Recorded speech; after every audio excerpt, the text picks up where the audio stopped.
Hello, and welcome to BrushMyQuant channel.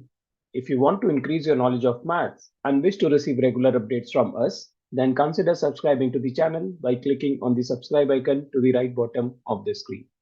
So let's get started with today's topic of a problem on interest. This problem we have taken from GRE.MyPrepClub, and this is from their mini test 3. So let's try and solve the problem together. So Elliot and Faye each invested $5,000 each in two different banks. Elliot's bank gives an annual interest of 12% compounded monthly. So this is compounded monthly on the investment, and Faye's bank gives an annual interest of 12% compounded quarterly. After 6 months, Elliot earns a total interest of E and Faye earns a total interest of F. And we need to find which of them is greater.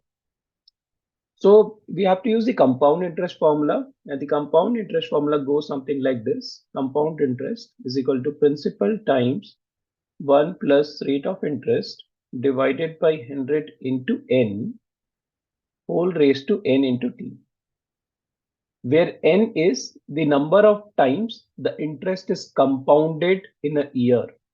That means for the first case, for Elliot, the value of n will be 12 because number of compounding is happening monthly. So it will happen 12 times in a year.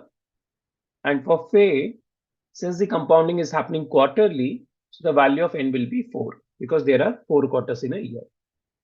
So if we find the compound interest value for Elliot, then the value of t in both the cases will actually be 0.5 because it is 6 months.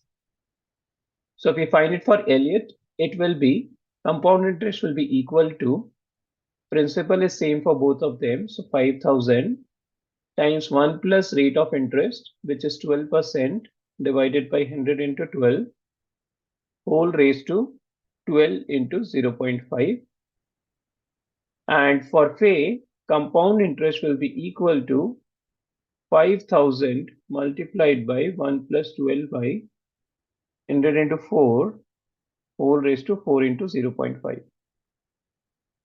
And if you notice, we actually don't need to compute all these values, right? Because in case of Elliot, since the interest is getting compounded on a monthly basis, so definitely Elliot will earn more interest as compared to Faye because Faye is getting compounded on the quarterly basis.